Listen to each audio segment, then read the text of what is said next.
인사하십니다. 잘 오셨습니다. 평안하셨습니까? 빈자리가 많아서 시원합니다. 또 하나님께서 복 주시마 약속한 분들, 그러나 오직 우리는 하나님과 일대에 더 큰 은혜가 임할 줄 믿습니다. 하나님께 속한 자,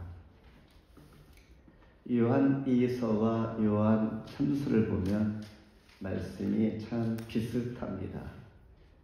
비슷한 듯 다른 말씀이 요한 2서와 요한 3서인 것이죠. 둘 다 요한 2서와 3서는 진리를 강조합니다. 오늘 주로 진리에 대해서 얘기할 텐데, 진리 이 자체 단어만 들어도 우리는 무슨 말씀을 할 수 있을까? 진리. 요한에서는 진리를 아는 것에 대해서 말씀하고 있습니다. 요한 3서는 진리를 행하는 것, 진리를 알고 진리를 행하는 것, 여기에 방점을 두고 있습니다. 사도 요한은 가요에게 손의 전도자들에게 베푼 환대의 사랑, 진리를 행하는 것에 대하여 벅찬 마음으로 기쁨의 편지를 쓰고 있는 것입니다. 특별히 하나님께 속한 이 말, 오늘 설교의 제목입니다. 천국에 갈 사람을 표현하는 말입니다.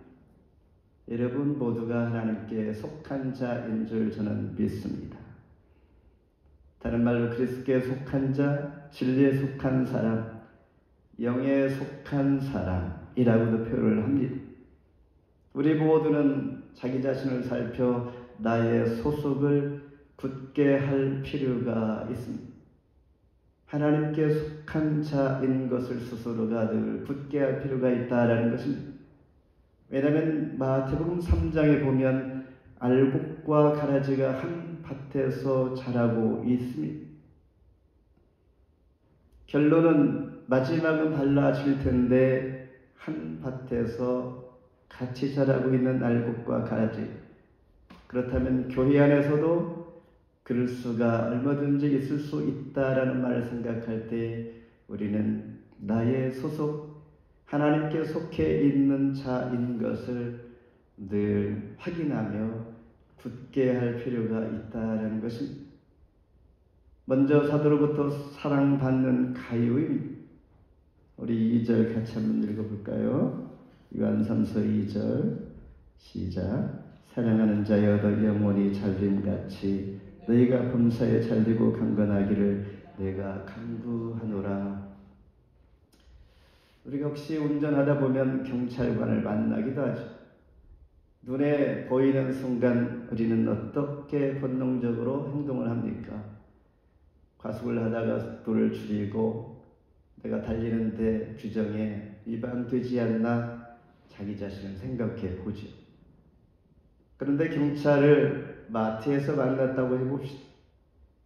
마트에서 만났을 때의 이 경찰관은 단지 시민 한 사람에 불과합니다.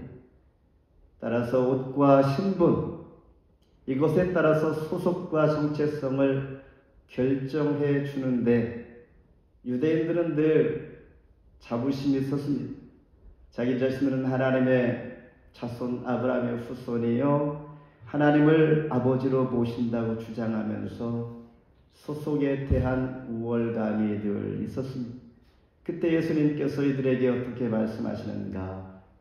요한복음 8장 47절에 하나님께 속한 자는 하나님의 말씀을 듣나니 너희가 듣지 아니함은 하나님께 속하지 아니하였음이니라. 하나님께 속한 자는 하나님의 말씀을 듣습니다. 그냥 방청객으로 듣는다 그런 의미가 아니라 하나님 말씀이 내 것으로 와 닿는다 이런 뜻입니다. 이처럼 가요에 대한 사도 요한의 사랑이 넘쳐나는데 과연 어떤 사랑을 요한 3서에서 말씀하고 있을까? 앞서 언급한 것처럼 손이 전도자들에게 베푼 환대의 사랑, 진리에 행하는 것, 이런 소식을 들을 때 정말 기쁘다. 기쁜 정도가 아니라 심히 기쁘다라고 말씀하고 있습니다. 요한일서 4절에 보면 너희 자녀 중에 우리가 아버지께 받은 계명대로 진리에 행하는 자를 내가 보니 심히 기쁘도다.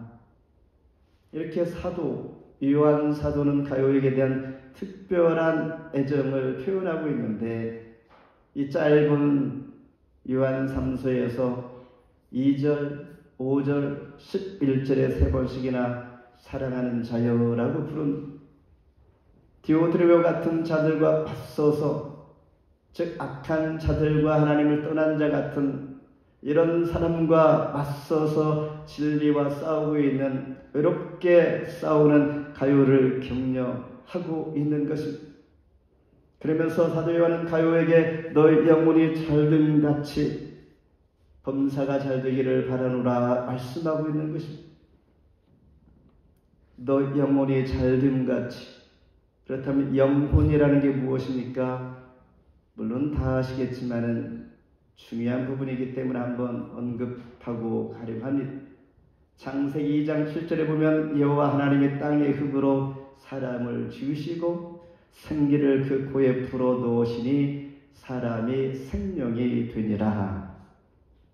하나님께서 호흡을 불어 넣으실 때의 생명, 살아있는 생명이 되었다라는 것입니다. 대표적인 이 말씀은 마태복음 10장 28절에 몸은 죽여도 영혼은 능히 죽이지 못하는 자들 두려워하지 말고 오직 몸과 영혼을 능히 지옥에 멸하실 수 있는 이를 두려워하라. 이 말은 몸은 죽을 수 있지만 영혼은 죽지 않는다라는 것입니다. 그러니까 우리 존재는 몸과 영혼으로 구성이 되어 있습니다. 저뿐만 아니라 모두가 이 자리에 있는 모두는 몸과 영혼으로 구성되어 있는데, 몸은 죽어도 영혼은 죽지 않습니다. 신약 성경에서 영혼이라는 단어에 대한 내용을 이렇게 표현합니다.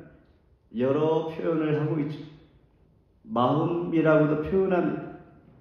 그러니까 성경에 나와 있는 마음이다라는 것은 영혼이라는 뜻입니다.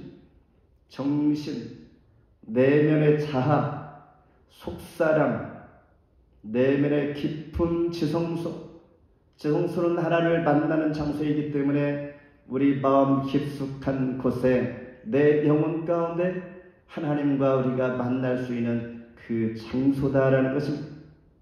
그리고 우리가 하나님을 사랑하고 갈망하는 그 마음이 생길 때 그 마음 갈망하는 그 곳이 바로 영혼인 것입니다.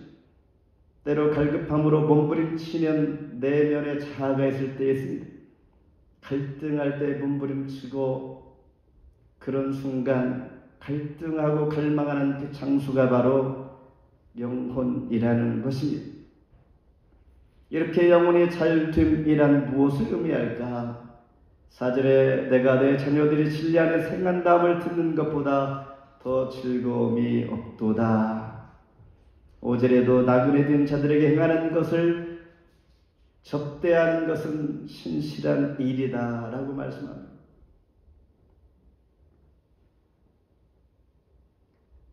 영혼이 병들면 모든 것이 시들게 됩니다.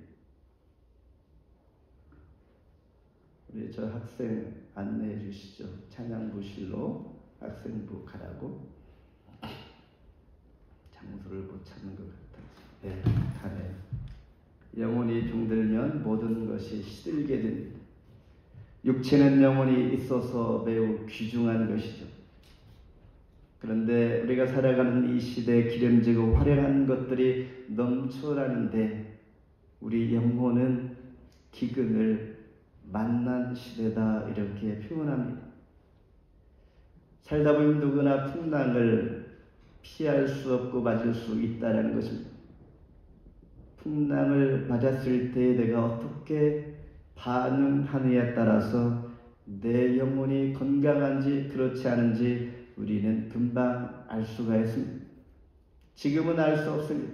우리 영혼이 정말 건강한지 풍랑을 만나봐야만 압니다. 하나님 붙잡고 갈망하면서 하나님을 찾는 자, 그 영혼이 살아있는 것입니다. 사도로부터 사랑받는 가이오 진리 안에 생각하기 때문에 그는 참 아름답다. 내가 기뻐한다. 예수님도 사탄을 맞이하여 돌이 떡이 되게 한번 해보라 할 때에 배고팠지만은 사탄의 유혹에 넘어가지 않고 떡보다 진리를 택했습니다. 이처럼 성도는 영혼의 귀 소리에 귀 기울여야 합니다. 내 영혼을 부지런히 돌봐야 하는 것입니다. 그럴 때 범사가 잘되고 강건하게 될 줄을 믿는 것입니다. 두 번째는 으뜸되기를 추구하는 디오드레베가 있습니다. 우리 구절 한번 함께 읽을까요? 시작. 내가 두 여자를 주위에 썼으나 그들 중에 으뜸되기를 추구하는 디오드레베가 우리를 받아들이지 아니하니. 으뜸되기를 추구하는 디오드레베, 이 사람을 하나님을 배웁지 못한 자다라고 11절에서 말하고 있습니다. 사도행전 3장에 보면 우리가 잘 아는 요한과 베드로가 성전 미문 앞에 앉아있는 못 걷게 된 이를 고치는 사건이 소개가 됩니다. 사도행전 3장 2절에 나면서 못 걷게 된 이를 사람들이 메고 오니 이는 성전에 들어가는 사람들에게 구걸하기 위하여 날마다 미문이라는 성전문에 두른 자라. 이어서 사도행전 3장 6절에 베드로가 이르되 금과 은은 내게 없거니와 내게 있는 이것을 내게 주노니 나사렛 예수 그리스도의 이름으로 일어나 걸으라 하고, 세상적으로 볼 때 이 두 분은 참 안타까운 사람입니다. 나면서 걸을 수 없게 된 이 사람 40여 년 동안 이렇게 앉아 지내야만 했던 사람입니다. 안타까운 것은 그가 앉아 있는 곳이 바로 성전 미문 앞에 앉아 있습니다. 성전 미문은 당시에 금과 은으로 화려하게 만드는, 그러니까 바로 옆에 있는 것은 매우 화려한 곳입니다. 앉아 있는 이 안진뱅이는 화려한 그 성전 안에 한번 들어가 보지 못합니다. 그의 관심은 오직 성전으로 들어오는 사람들을 향하여 구걸하는 데만 집중하고 있는 것입니다. 베드로와 요한도 어떻습니까? 이 구걸하는 자에게 동전 하나 줄 수 있는 그러한 돈이 없는 사람입니다. 그러니 세상적으로 참 안타까운 사람들입니다. 중요한 것은 안진뱅이가 물론 나사렛 예수 그리스도의 이름으로 일어나 걷고 뛰어서 성전에 들어가 구원을 받았지만 40년 동안 진작에 성전 안에 들어가 하나님께 속해 있는 사람으로 살았다면 얼마나 좋았을까라는 것입니다. 그런데 우리는 이 소속에 대하여 잘못 오해하고 그렇지 못하여 어려운 시절을 많이 보낼 수가 있습니다. 하나님 붙잡고 살아가는 인생 되어야 하는 것입니다. 오늘 본문에 소개되는 디오드레베는 으뜸되기를 추구하는 사람입니다. 으뜸이란 필로프로토스, 그러니까 사랑 플러스 첫째, 1등을 사랑하는 사람, 으뜸. 그는 1등을 사랑하는 사람입니다. 1등을 사랑하는 사람은 어떠한 나쁜 영향을 끼치는가? 모든 사람을 경쟁자로 만들어버립니다. 1등을 좋아하는 사람은 자신도 모르게 사람을 해칠 수가 있습니다. 1등을 좋아하는 사람은 많은 사람을 아프게 할 수도 있습니다. 그래서 10절에 접대치도 아니하고 접대하고자 하는 자를 금하여 교회에서 내어 쫓는도다. 앞에서 얘기한 가이오와 데메드리와 같은 사람과는 결이 전혀 다른 사람 성향입니다. 실제 우리가 살아가는 세상은 1등만 기억하는 것이 현실이지. 다행히 우리가 살고 있는 이 캐나다는 예를 들면 올림픽에 출전하는 선수들이 금메달, 은메달, 동메달 따면 차별 없이 금메달이나 동메달 동일하게 메달 수를 계수합니다. 근데 대부분은 다 금메달 외에는 아예 세지도 않습니다. 성경에서 우리 이런 모습들을 보여주는데 훌륭한 교회 공동체의 모습입니다. 모세가 훌륭한 것은 그의 곁에 기도하는 동역자 아론과 훌이 있었습니다. 여호수아는 가나안 정복의 제1인자였는데 과연 그가 1등으로만 자격이 있고 능력이 있어서 그럴까라는 것입니다. 가나안 정탐을 통하여 여호수아 갈렙은 동일하게 가나안 정복에 들어갈 수 있는 허가를 하나님께 받은 자입니다.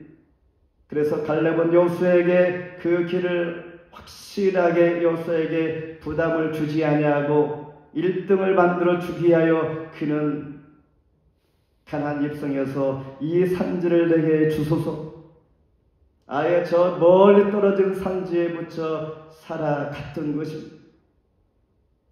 1등이 1등 되도록 부담이 되지 않도록 이런 아름다운 모습도 있는 것입니다. 성경에 보면 베드로와 바울만이 훌륭한 교회일 뿐이 아닙니다.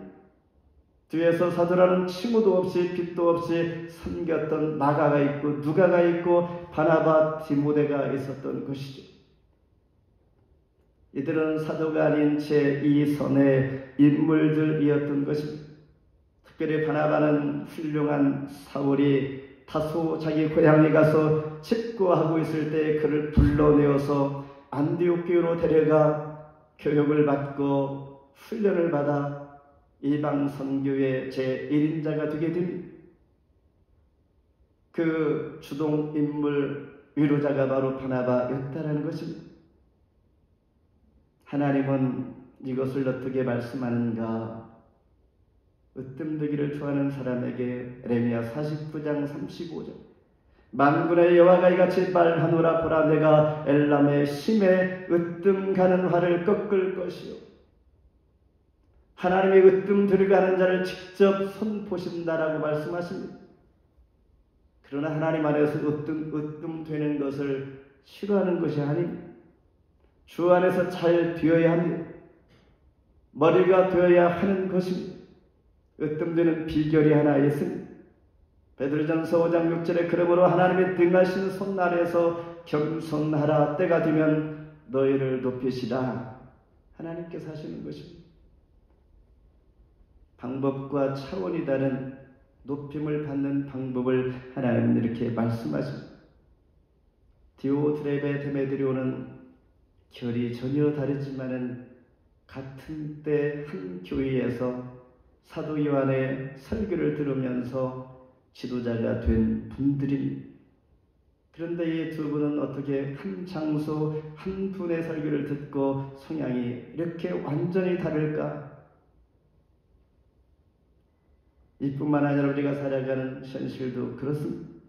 어찌 저분은 저렇게 저런 생각과 저렇게 행동을 할까라는 의아한 판단, 이런 상황들이 많이 일어나죠. 문제는 삶의 기준을 어디에 두는가라는 것입니다. 이 차이가 참 엄청난 결과를 가져오는 것입니다. 마지막으로 모두에게 증거가 되는 데메드리오입니다.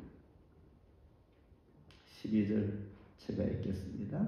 데메드리오는 무사람에게도 진리에게도 증거를 받았으며 우리도 증거하노니 너는 우리의 증거가 참된 줄을 아느니라. 우리가 잘 아는 DNA가 있습니다. 이것은 생물학적 유전자입니다.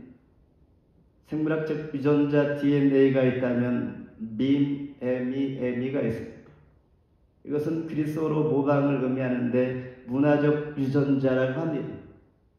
다른 말로 이는 가까이하고 좋아하면 닮아간다는 개념입니다.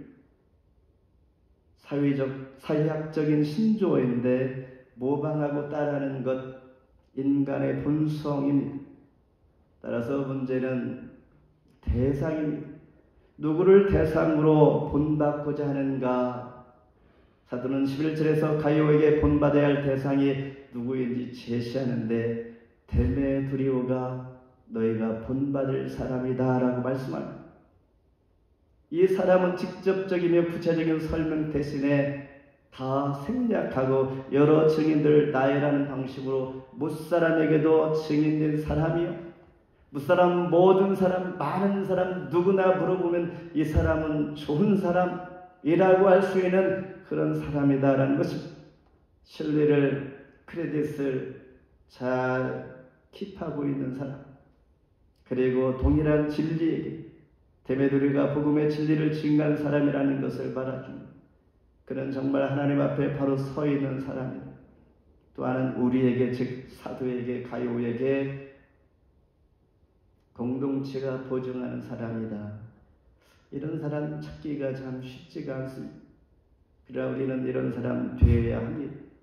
모든 사람들에게 물어봐도 그분 괜찮은 사람이야, 그리고 믿음도 좋고 하나님 안에서 바로 있는 분, 그리고 지도자가 볼 때도 추천할 만한 사람, 이런 사람.